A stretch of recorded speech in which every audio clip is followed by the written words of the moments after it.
일타스님의 초발심 작용문 강의 작용문. 불자의 말과 행동. 1. 말과 도. 셋째는 말을 많이 하지 말고 몸을 가벼이 움직이지 말라. 몸을 정중히 가지면 산란함이 쉬워져서 선정을 이루게 되고, 말이 적으면 어리석음을 돌려 지혜를 이룬다. 참된 바탕은 말을 여의었고 참된 이치는 움직이지 않느니라.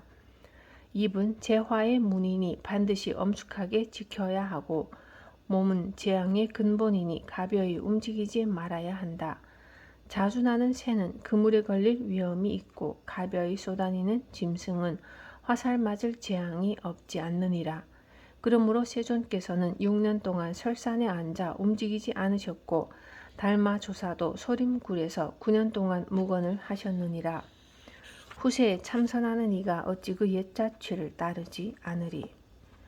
자경신문 중 첫 번째, 두 번째에서는 옷과 음식, 재물 등 수도 생활 외적인 것에 대해 논하였고, 세 번째에서는 돌을 닦는 이들이 신구의 삼업 중에서 말과 몸가짐을 어떻게 다스려야 하는지를 구체적으로 밝히고 있습니다. 말을 많이 하지 말고 몸을 가벼이 움직이지 말라.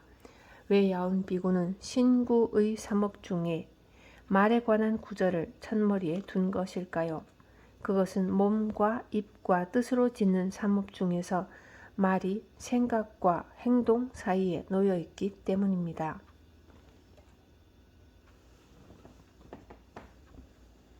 인간은 생각하는 동물이므로 무수히 많은 생각을 하기 마련입니다. 나와 직접 관련이 있는 생각만이 아니라 전혀 하지 않아도 되는 번뇌망상들까지 끊임없이 일으키며 살아갑니다. 그러나 그 수많은 생각의 대부분은 그냥 사라져버리고 일부만이 말이라는 자기 표현의 수단에 의해 표출이 됩니다. 문제는 이때부터 생겨납니다. 아무리 많은 생각도 자기 속에 있을 때는 문제가 되지 않지만 내뱉고 나면 달라집니다. 표출된 그 말들로 인해 뜻하지 않은 상황으로 비화되는 경우가 자주 생겨납니다. 곧 별 생각 없이 한 말일지라도 일단 내뱉고 나면 비난을 받거나 그 말에 대한 책임을 져야 하고, 책임을 지기 위해서는 많은 노력을 기울여야 하며, 비난 등과 함께 마음의 평정을 잃어 방황하게 되기 때문입니다. 나아가 야움 스님께서는 입이 재화의 문이라고까지 하셨습니다. 부드럽기 짝이 없는 새치혈을 잘못 내두르면 도끼가 되어 남의 마음에 깊은 상처를 심어줄 뿐 아니라 사람을 상하게 할 수도 있기 때문에 입을 반드시 엄숙히 지켜야 한다고 당부하셨습니다. 실제로 우리 주위에는 말 한마디에 천냥빚을 갚는 경우도 있지만 한마디 말에 충격을 받아 인생을 망치는 사람도 적지 않습니다. 어떤 사람이 아들을 하나 낳아서 키우는데 어떻게 된 셈인지 100일이 지나도 고추 안을 수가 없고 돌이 지나도 일어나 앉지조차 못했습니다. 그러면서도 먹을 것은 다 먹고 저 할 말은 다 했습니다. 다만 하나, 나이 15세가 넘도록 질펀히 누워 부모의 봉양을 받으며 사는 것이 탈이었습니다. 그런데 집이 가난하여 어머니가 엿을 받아다가 집집마다 돌아다니며 행상을 했는데, 이렇게 엿장사로 생계를 이었는데도 이상하게 집에 갖다 놓은 엿이 자꾸 없어지는 것이었습니다. 병신이지만 두 눈을 멀뚱멀뚱하게 뜨고 누워있는 아들이 집을 지키고 있는데 번번이 몇 가락의 엿이 사라지는 것이었습니다. 아무래도 이상하다. 하루는 어머니가 집을 비우는 채 하고 숨어서 지켜보았습니다. 그랬더니 누워있는 병신 아들이 이불 속에서 노끈에 맨 장수 하늘소를 꺼내는 것이었습니다. 아들이 노끈 한쪽 끝을 쥐고 장수 하늘소를 벽에 붙이자 먹을 것 냄새를 맡은 장수 하늘소가 벽을 타고 기어올랐습니다. 선반 위에 둔 엿그릇에 도착한 장수 하늘소가 엿 한 가락을 저 먹을 양으로 끌어안았을 때 아들은 조금씩 줄을 당겼습니다. 장수 하늘소는 엿을 놓을 수도 떨어질 수도 없어 몇 개의 발로 벽을 기어 내려왔습니다. 장수 하늘소가 가까이 왔을 때 병신 아들은 엿을 빼앗아 베개 밑에 감추었고 또다시 장수 하늘소는 선반 위에 엿그릇으로 출장 보내는 것이었습니다. 여기까지 보고 있던 어머니는 방문을 열어 젖히며 저도 모르게 외쳤습니다.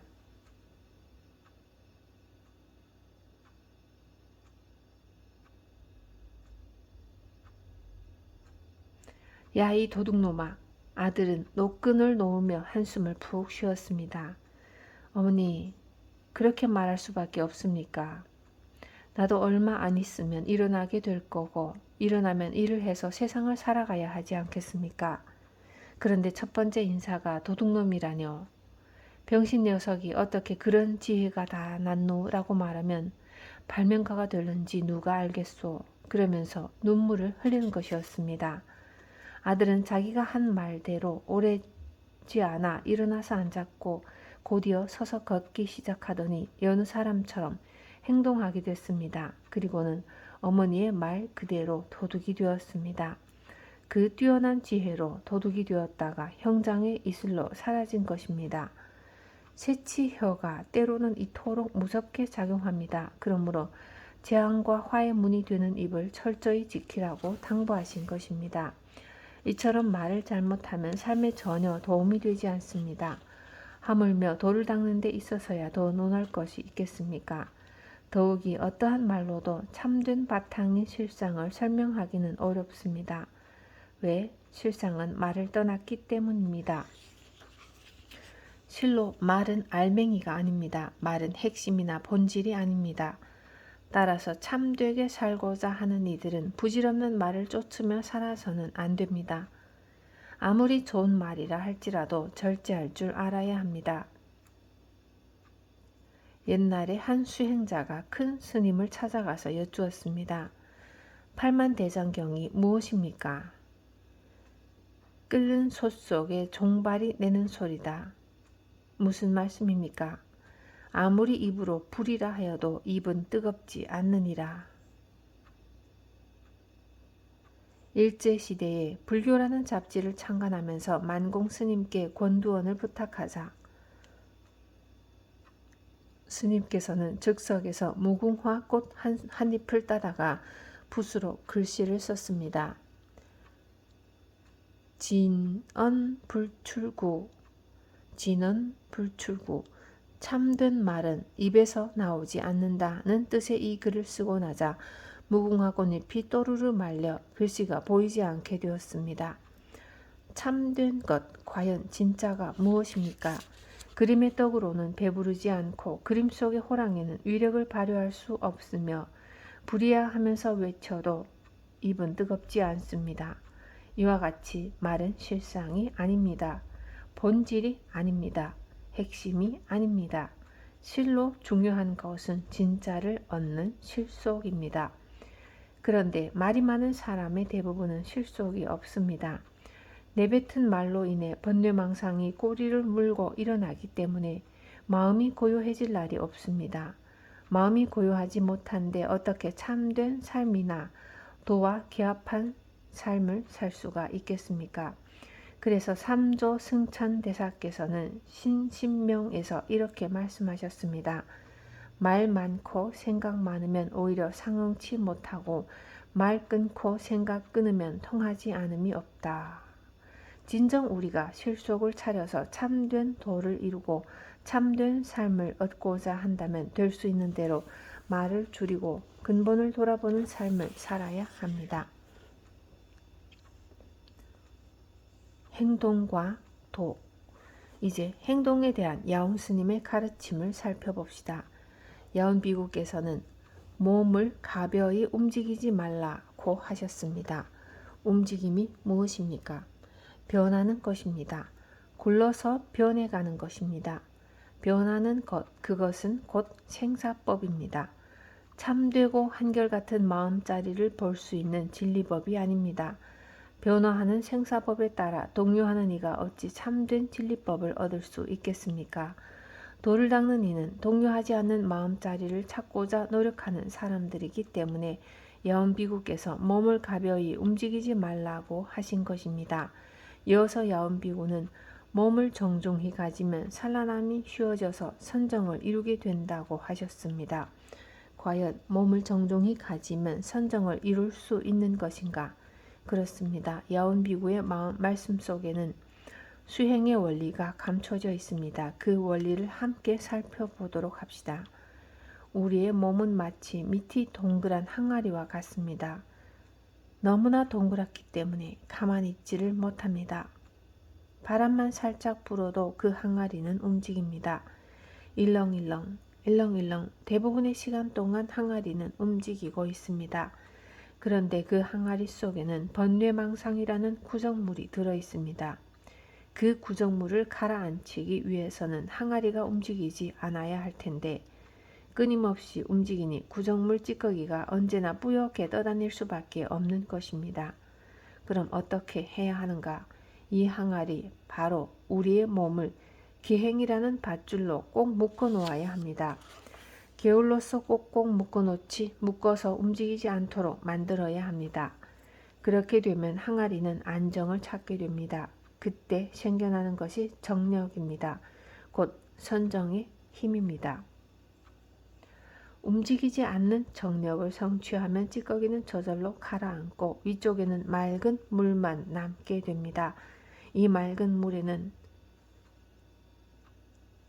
모든 것이 있는 그대로 비치게 되니 이것이 지혜입니다.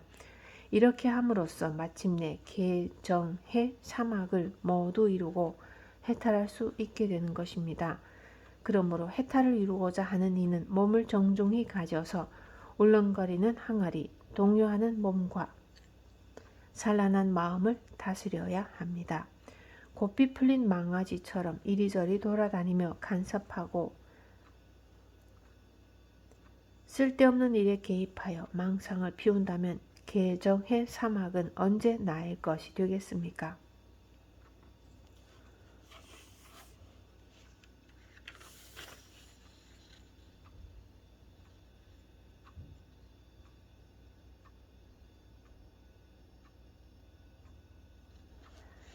야운스님의 말씀처럼 참된 바탕은 말을 여의었고 참된 이치는 움직이는 것이 아닙니다. 마음 자리를 찾고 진리를 구하는 이라면 언제나 말과 행동을 절제하면서 살아야 합니다. 함부로 몸을 내돌리다가 좋지 않은 인연을 만나 몸을 버리고 인생을 망치는 경우를 우리는 자주 보지 않았습니까? 자주 나는 새는 그물에 걸릴 위험이 있고 가벼이 쏘다니는 짐승은 화살에 맞을 재앙이 없지 않다고 하셨습니다. 그러므로 우리는 불운 자체가 다가오지 않도록 미리 다스려야 하며 그렇게 하기 위해서는 내가 있을 자리, 내가 있어야 할 자리에 있어야 합니다. 무견이 돌을 닦아라. 진리를 추구하는 수행자는 있을 자리에서 무견이 돌을 닦아야 합니다. 특히 출가 수행자라면 석가모니 부처님이나 달마대사를 표본으로 삼아 한 세상 안 태어난 셈치고 돌을 닦아야 합니다. 석가모니 부처님은 설산에서 고행하실 때 6년 동안 한 자리에 계셨습니다. 그리고 전혀 동요됨 없이 공부를 하였기에 까치가 머리 위에 둥지를 틀었다고 합니다. 여러 경전에 인용된 그때의 모습을 조금 옮겨보겠습니다. 시달타 태자는 숲속에 고요히 앉아 선정을 닦되 하루 쌀 한 숟가락과 참깨 한 숟가락을 먹거나 쌀 한낱, 깨 하나를 입에 넣고 앉아 있었다. 옷은 몸을 겨우 가리는 배옷 한 벌이 전부였으며 몸을 씻거나 머리를 깎지도 않았다. 바람이 불거나 비가 오거나 겨울이나 여름이나 같은 모양으로 한자리에 앉아 있었다. 이렇게 한 해 두 해가 지나자 살은 다 말라버렸고 오직 종이장 같은 살갗이 뼈를 감싸고 있는 형태로 바뀌었다. 손으로 몸을 만지면 털이 말라 떨어졌고 배를 만지면 문득 등뼈가 만져지는 것이었다. 이렇게 마른 나뭇가지처럼 앉아 있노라면 나무하러 온 아이들이 쑥대로 콧구멍도 찔러보고 귀도 당겨보고 흙과 먼지를 끼얹기도 하였으나 태자는 죽은 듯이 조금도 움직이지 않았다. 시달타 태자는 움직임 없는 한결같은 자세로 돌을 닦아 부처가 된 것입니다. 그리고 중국 선종의 초조 달마대사가 선을 펼 때를 기다리면서 소림굴에서 벽을 바라보며 9년 동안 앉아 있었다는 것은 모든 사람들이 익히 알고 있는 고사입니다. 수행자들, 특히 출가 수행자는 부처님이나 달마대사의 이와 같은 무견한 수행을 본받고 따르고자 해야 합니다. 결코 함부로 말을 하거나 가벼이 움직여서는 안 됩니다. 이렇게 한결같은 마음으로 진득하게 공부하면 반드시 도는 있게 됩니다. 그렇다면 전혀 말을 하지 않고 살아야 하는 것인가? 아닙니다. 산중에 사는 수도자라 할지라도 꼭 해야 할 말이 있습니다. 그리고 꼭 움직여야 할 때가 있습니다. 정법, 부처님의 바른 법을 위할 때는 주저없이 말하고 곧바로 움직여야 합니다. 한국 전쟁 후 불교 정화운동이 일어났을 때 전국 산중에 숨어있던 고승들은 즉각 속세로 나왔고 부처님의 법이 아닌 대처 불교를 막기 위해 목소리를 높였습니다. 물론 이처럼 거창한 일이 아닐지라도 정법을 위하고 정법을 펼 때는 기꺼이 말을 하고 움직일 줄 알아야 하는 것입니다. 정법 불교를 위하고 정법 불교를 추구하며 사는 불자, 평소에는 말을 줄이고 신중하게 행동하는 불자로 지내다가 불교를 위하고 정법을 위할 때는 분명히 말하고 분명히 행동할 줄 아는 불자가 되어야 합니다. 만약 우리 불자들이 이것을 분명히 기억하면서 공부한다면 결코 불교를 역되게 하는 일은 일어나지 않을 것입니다. 이제 말조심, 행동조심을 당부한 야운스님의 노래를 음미하면서 묵묵히 진중하게 사는 불자가 되기를 두 손 모아 축원드립니다.